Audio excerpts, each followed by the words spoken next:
Dulu ada seorang laki-laki, wali min auliyaillah, tapi jomblo.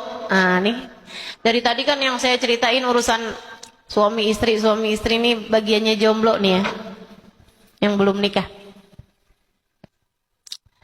Ada seorang wali min auliyaillah, seorang ulama, laki-laki, usianya sudah di atas 40 tahun, tapi dia belum nikah. Pernah beberapa kali hampir nikah tapi gagal gitu. Heran dia. Satu waktu dia doa sama Allah, ya Allah, kalau kiranya saya tidak diberi jodoh di dunia, sekurangnya kasih tahu saya siapa jodoh saya di akhirat. Doanya antik ini ya. Saya sih tidak sarankan adik-adik untuk doa kayak begini. Ya Allah, kalau nggak datang jodoh di dunia, jodoh di akhirat aja. Enggak lah, di dunia juga ya. Biar melaksanakan sunnah Nabi Muhammad sallallahu alaihi wasallam. Teman-teman saya sekalian, subhanallah, karena dia memang orang soleh dan seorang wali min auliyaillah, seorang ulama juga, doanya diijabah. Malam harinya dia mimpi diberitahu calon istrimu di surga, fulana bintu fulan al-fulani di daerah fulani. Kebetulannya laki-laki tersebut, waliullah ini, punya jadwal kajian, undangan menyampaikan tausiah di daerah tersebut. Biasa kan pengajian laki-laki kan malam hari. Habis selesai tausiah, dia nanya kepada jamaah yang hadir di masjid itu. Dia bilang, ada yang kenal nggak fulanah bintu fulan al-fulani? Tidak ada yang kenal ternyata. Misalnya di Banjar gitu ya, nggak ada yang kenal. Besoknya dia punya kajian di daerah yang lebih dalam lagi, di kampungnya. Saya nggak tahu kampungnya Banjar misalnya malam ya. Teman-teman sekalian, jadi dia dakwah ke dalamnya kampung itu. Dia tanya abis selesai majelis, ada di sini yang kenal sama perempuan namanya fulana bintu fulan fulan? Ada orang di belakang, dia bilang, saya kenal Pak Ustadz. Dia maju ke depan, boleh kasih tahu alamatnya. Tapi Pak Ustadz kenapa tanya dia? Memangnya kenapa kata Ustadz? Dia adalah perempuan yang tidak bergaul di antara kami.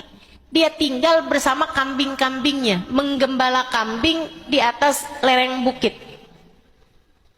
Oh iya, dikasih tahu alamatnya. Dia bilang, makasih, saya ada keperluan sama perempuan tersebut.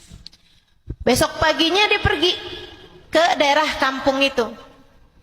Sampai dia pergi ke rumahnya perempuan tersebut. Benar teman-teman, itu si perempuan itu tidak bergaul dengan siapapun. Dia hanya tinggal sendirian di satu gubuk yang di sekelilingnya ada kambing-kambingnya. Dia menggembalakan kambing. Yang dia heran, di depan rumahnya perempuan tersebut, kambingnya sedang peluk-pelukan, sayang-sayangan sama serigala. Padahal biasanya serigala menerkam kambing, kambing lari dari serigala. Tapi karena dia seorang waliullah, dia tahu, Masya Allah, ini rahmat Allah turun sangat besar sekali kepada perempuan ini, sampai membuat kambing sama serigala dituruni rahmatnya Allah, kasih sayang Allah, sampai yang mestinya musuhan jadi saling sayang. Dia pun kemudian ketok pintu. Assalamualaikum warahmatullahi wabarakatuh, ya fulana bintu fulan al-fulani. Yang di dalam nyaut, waalaikumsalam warahmatullahi wabarakatuh, ya fulan bin fulan al-fulani. Tahu siapa yang datang? Wih, ini wali ketemu waliyah nih. Kemudian perempuan tersebut menjawab, rahmin inda babi, pergilah jauh-jauh dari pintuku, bukan di dunia tempat kita bertemu. Wah, luar biasa ya. Jadi nih perempuan kalau solehah nih bisa jadi waliyah nih, memang bukan main-main.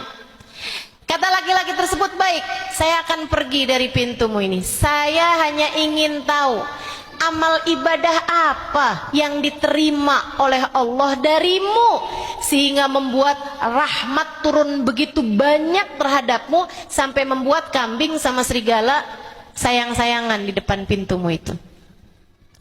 Kata perempuan tersebut, saya nggak tahu, tapi barangkali ada Husailah, ada satu sifat kecil yang saya punya dalam diri saya.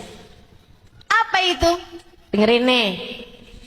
Saya kalau lagi panas tidak berharap dingin. Saya kalau lagi dingin tidak berharap panas. Saya kalau lagi sehat tidak berharap sakit. Kalau lagi sakit tidak berharap sehat. Saya kalau sedang kaya, sedang mampu, sedang punya rezeki, tidak berharap miskin. Saya kalau sedang miskin tidak berharap kaya. Dalam keadaan apapun Allah menempatkan saya tahu itu adalah hal terindah yang Allah berikan dalam kehidupan saya. Saya akan berterima kasih kepada Allah atas apapun yang Allah Subhanahu wa taala berikan.